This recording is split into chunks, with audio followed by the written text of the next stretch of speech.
Hi class, welcome to the 10th lecture of this week, of this 8-week course. Um, it's just going to be a continuation of the previous one. Um, Hope that before you start this one, you make sure that you are clear on the previous two lectures. The one about the instinct and the one in addition to it, those two things. If there's any question, please do ask, and please um, catch up on those before you watch this one. For that, this is a continuation of that one. But regardless, I'm happy to recap once more of what we went through so that we can have a solid foundation before we move forward. In the previous class, we talked about three major things. Number one is about our normality and our role models, of why it's so important that we do have a proper role model and the mechanism of what's going on. We find that when we embody someone, our true self or our hero or someone we look up to, for some reason, it enables us to become them, to enable their good virtues, or if you were to look at someone really bad, then enable their bad virtues. You find yourself in a pinch somewhere, unable to do something. But when you embody that person, that ideal, that image, then for some reason you have that oomph, that strength to move forward. Yeah. So the question becomes, why is it that in one hand you can't, but after you embody it, you can? What is the mechanism that goes on that gives people that strength to move forward? This is why we start off with a little story of a sea turtle, where I'll say it once more. It's a story that highlights how humanity and also other beings live. We look back way in the past to find that human and other animals are somewhat equal. Our behavior, our pattern, not so different. The only thing that differentiates us is the fact that human and some other mammals have parents, guardian, teachers to help them grow, to help them behave properly, to teach their proper etiquette, the rules and regulation to fit in the norm of the community. But there are many, many, many who have no such privilege, but rather they are able to live life just like they seem like always intended to without anyone teaching them a thing. And the story of the sea turtle highlights that. It's also a case study too of how one were to hatch up the shell alone in the new world, surrounded by also their peers, their brothers, sisters that just so happen to hatch out at the same time. Without knowing a single thing, they walk up to the seashore, going in against all odds, against all the big current, the water coming in, splashing to them. They swim in, where they find that they are able to swim to safety, able to eat the right thing, sleep at the right place, without all avoiding all the dangers. And after they grow up, they still able to continue living life as sea turtles. No matter where we observe them, we find that without any teachers, they all life quite similarly, have similar patterns.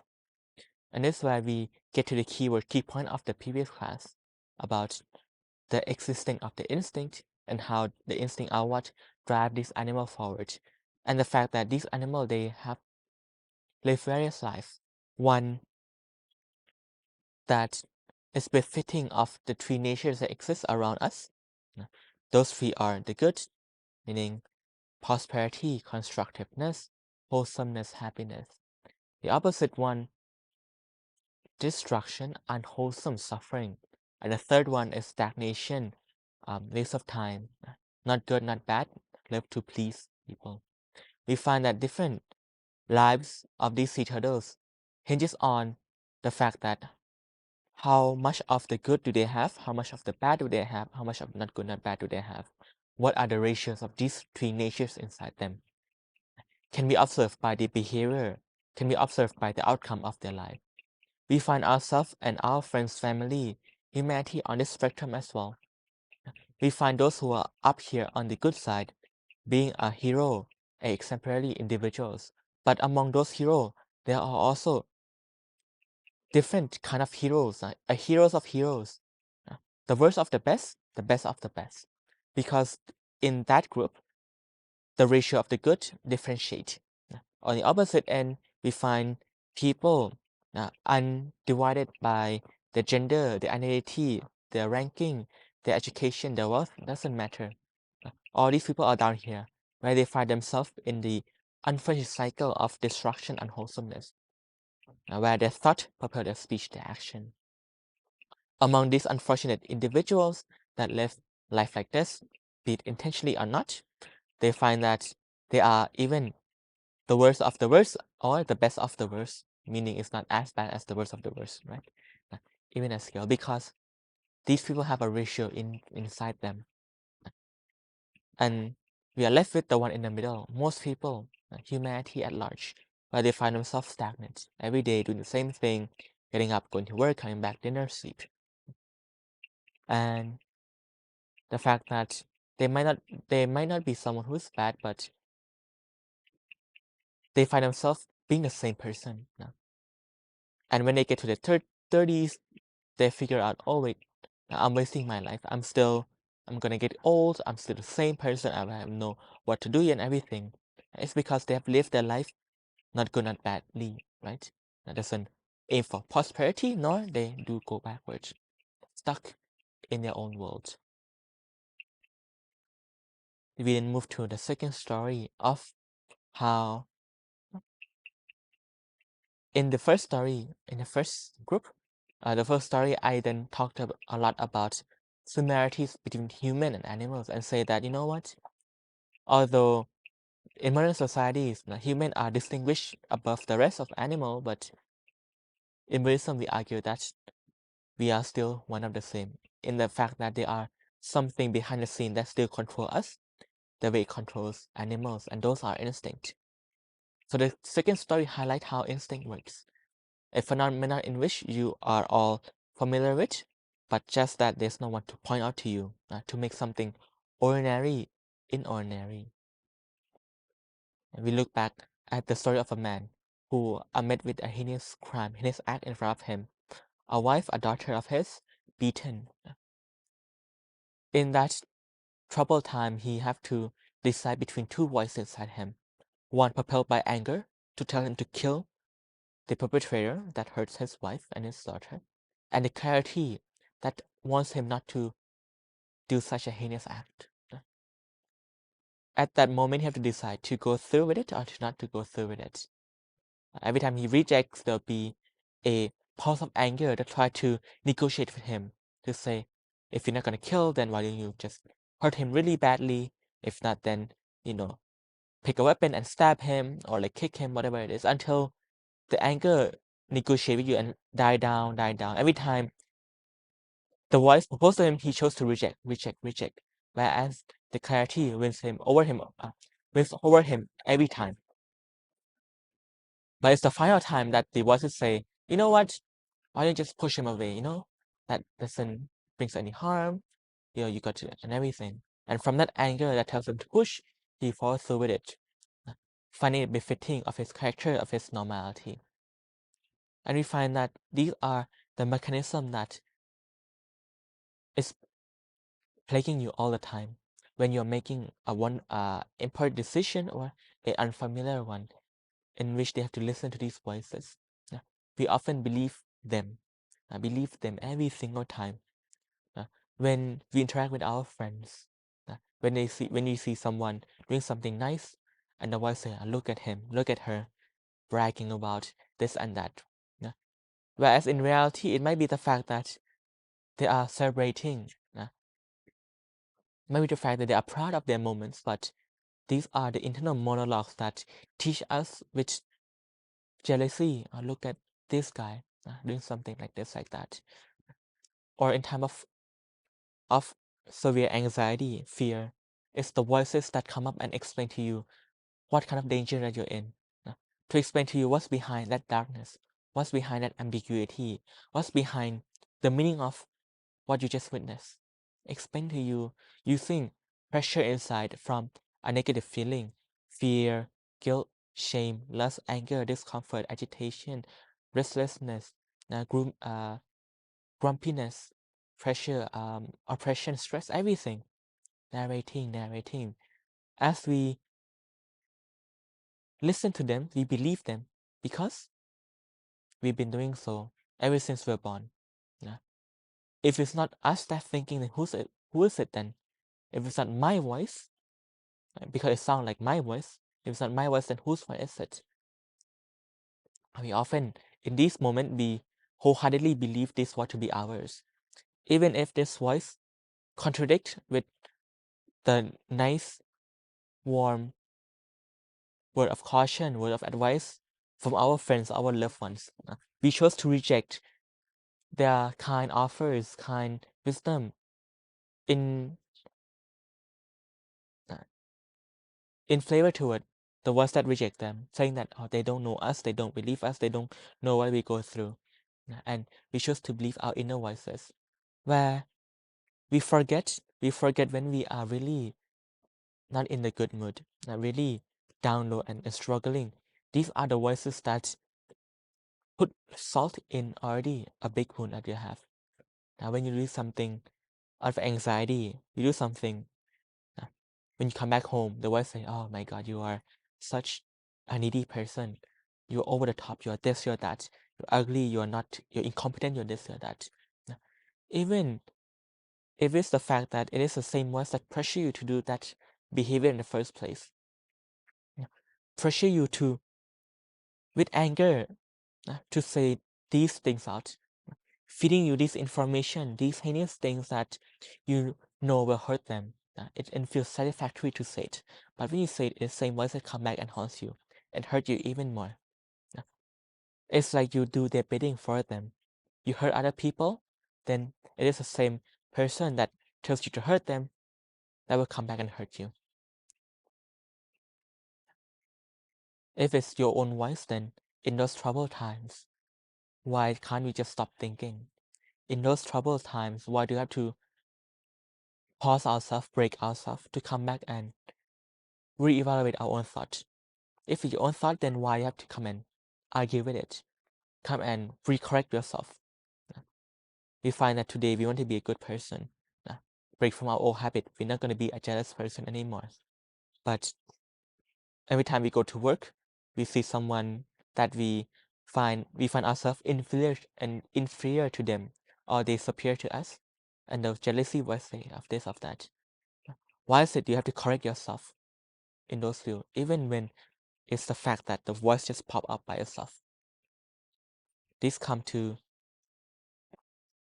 kind of the key point of the second story is the fact that there are two types of thoughts: the effortful one and the effortless one.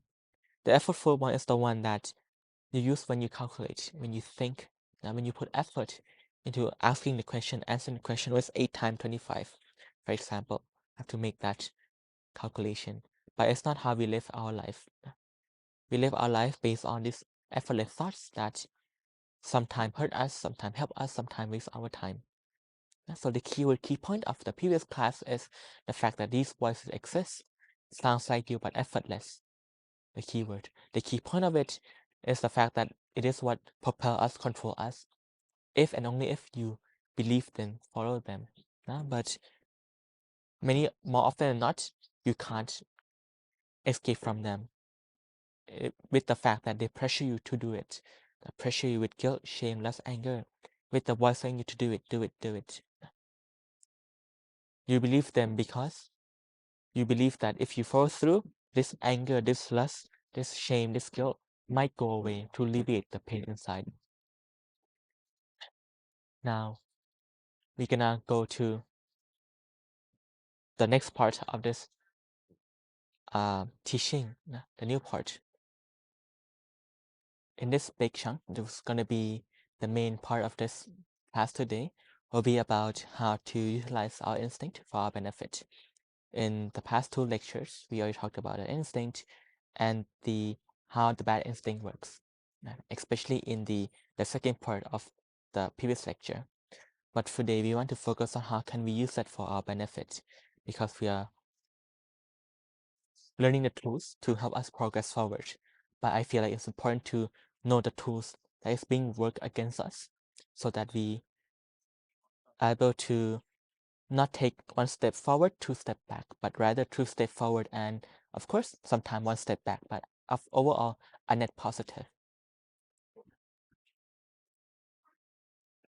There's we find that our best answers sometimes never come from, rarely come from memory, but come from our intuition. This really big idea, profound idea that come in the form of a light bulb moment in your life. In the Those are the places where you feel like you are at your smartest, as you're most capable, at the place where you find yourself that sense of confident in yourself that you can do things. But we find that those shiny moments are far and few between sometimes. But in Buddhism, we can make that our normality, something that we can do frequently. The technique is to go back and revisit those moments and how it comes about. When we are sitting on our desks in front of the computers, there are times where we really use our brain and think, like we are frying our own brain. They think, think, think. But no matter how much you put effort into thinking, it never goes off. But we find that when we sit back, have a nice sip of tea, go for a walk, listen to music, for some reason this thought pop up. And I said, oh, I found the answer. I found the missing link, missing piece. Even when the thing that you're engaging with have nothing to do with your line of work, totally different. But for some reason, the thought is the key answer to what you're stuck on at that moment. And that's what we call instinct. It's that thoughtless answer that we gain. We talk about the bad one, but this one we're going to focus on the good. The good instinct comes in like a really good friend. Never use pressure, never use anything but come in with logic, reasoning. You find that when that light bulb moment comes up, it's like you are living through a lesson yourself. In that split moment, split second, of the answer unfolds, revealed in front of you, as if this knowledge is already inside you, but it just so happened that it's blocked by something.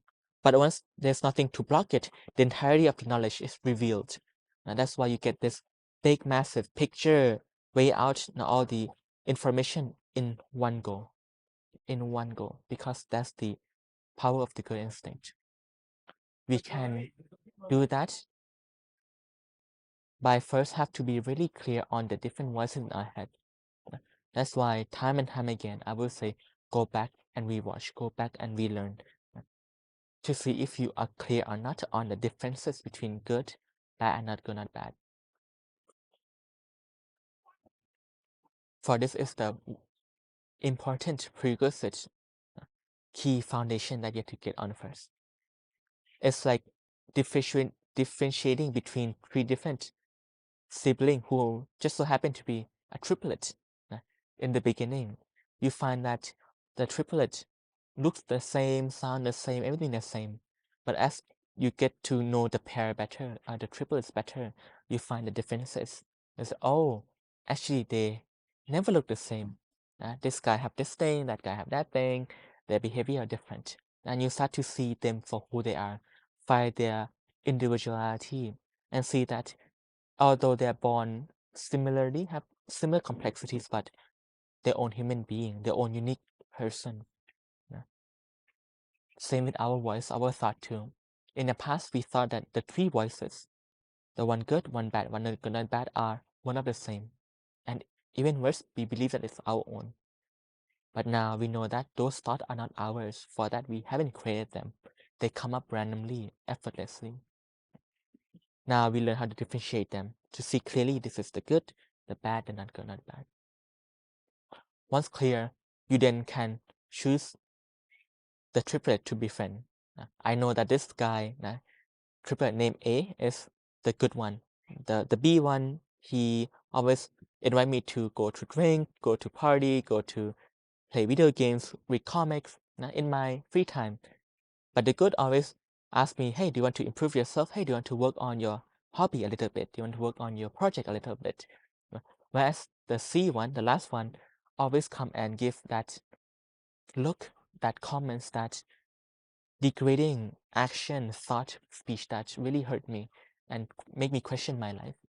So I found that in this family of three, I'm gonna ignore the C, let them be, because they're gonna be no benefit in being with them.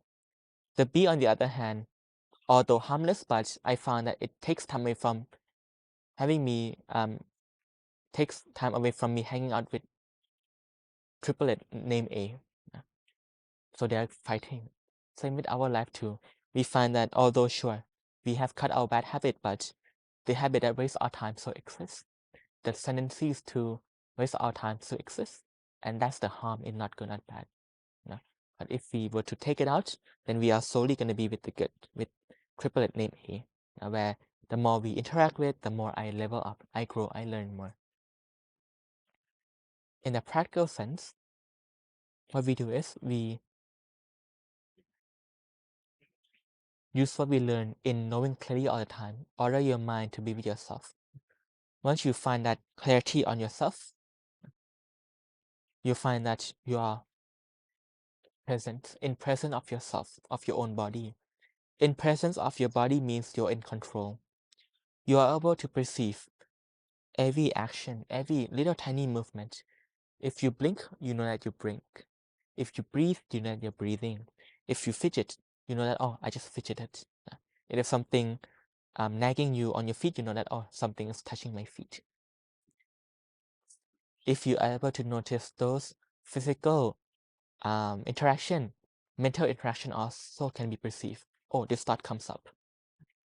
You'll find that for those who are mindful, when thought arises, they're not gonna jump into it. They're not gonna become one with it, but rather take a moment to think, okay, anger came up already. What am I gonna do about it? They have this separation between them and the anger, them and the thought. You find that for those who have that separation, they can break themselves. They can argue back to the voices. Just like the previous example of a jealous person. Without being mindful, we succumb to our jealousy habits. But when you're mindful of yourself, cautious, when the jealousy thought came up, you said, hold on a minute, that's a wrong view. Now, I shouldn't look at her, at him that way, but rather in this way. You see, you find that break, that separation. This way, you're going to learn more about yourself, about the voices, and understand that triplet a bit more better, to see them for who they are, and to see their individuality, their personality. Then you can start to side with the good more and more. The more you listen to them, the more wiser you become, the more capable you become, the more the good instinct will teach you the right view, the right way. How can we incorporate? So therefore, to go to the next chapter of incorporating this into our practice, let's summarize a little bit first.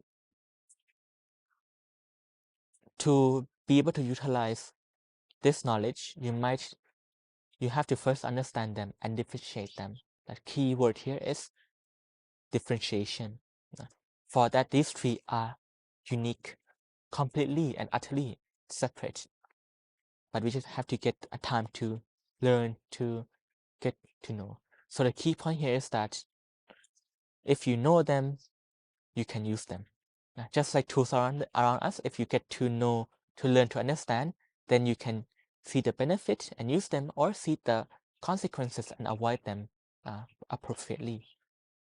So the homework for this section is to first take back what you learned, be mindful all the time, and then mindful of the thought to reject all of them first and foremost.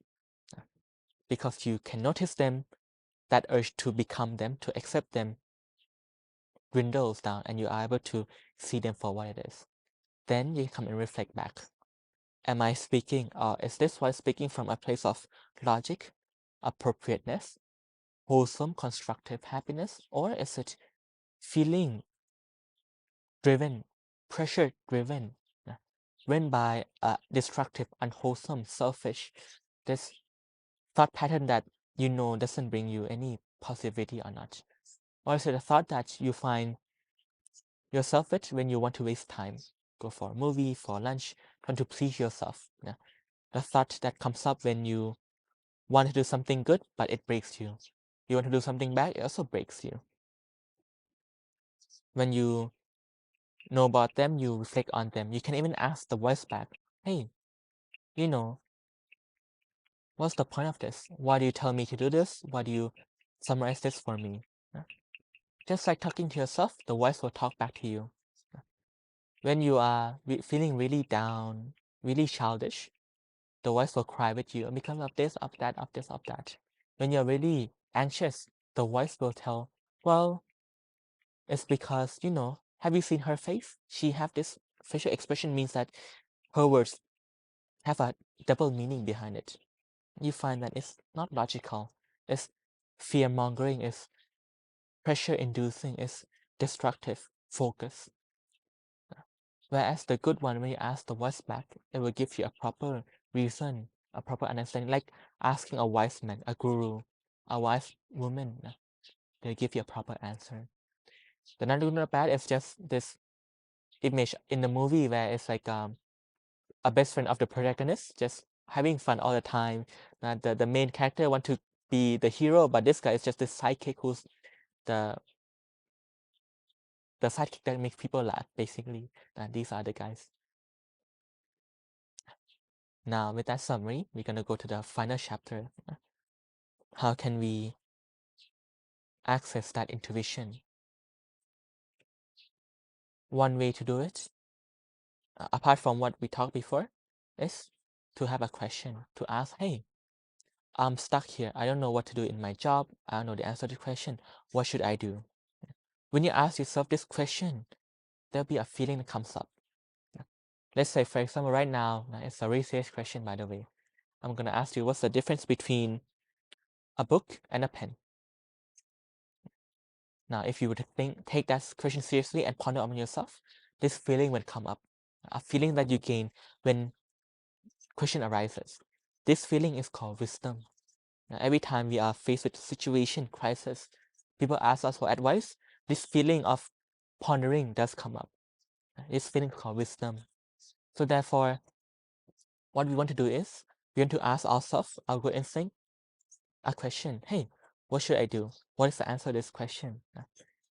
With this feeling, you close your eyes and you know clearly of this feeling. Order your mind, know clearly.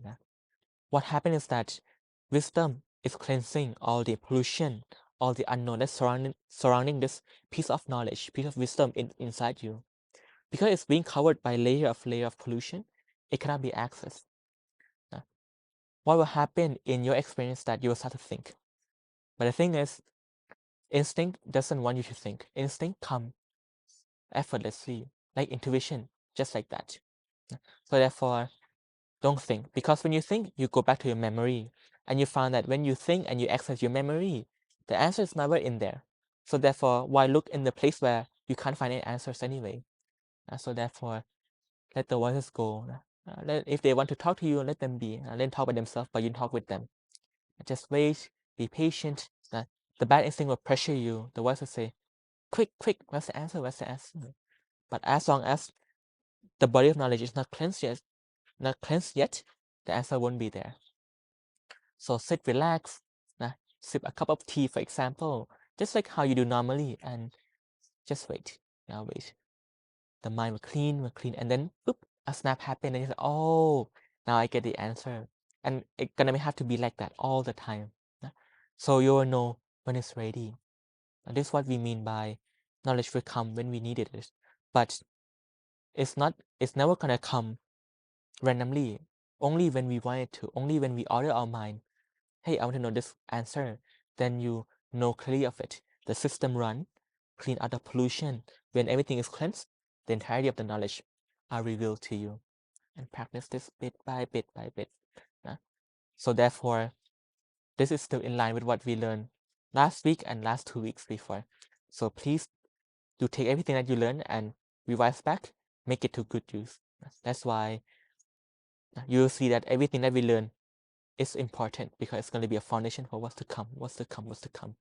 And it's a great opportunity for you to revise back on the previous lectures to see what am I lacking in my foundation, because that's the key thing to make this one work too. All right, so thank you very much for listening, and I'll see you next class.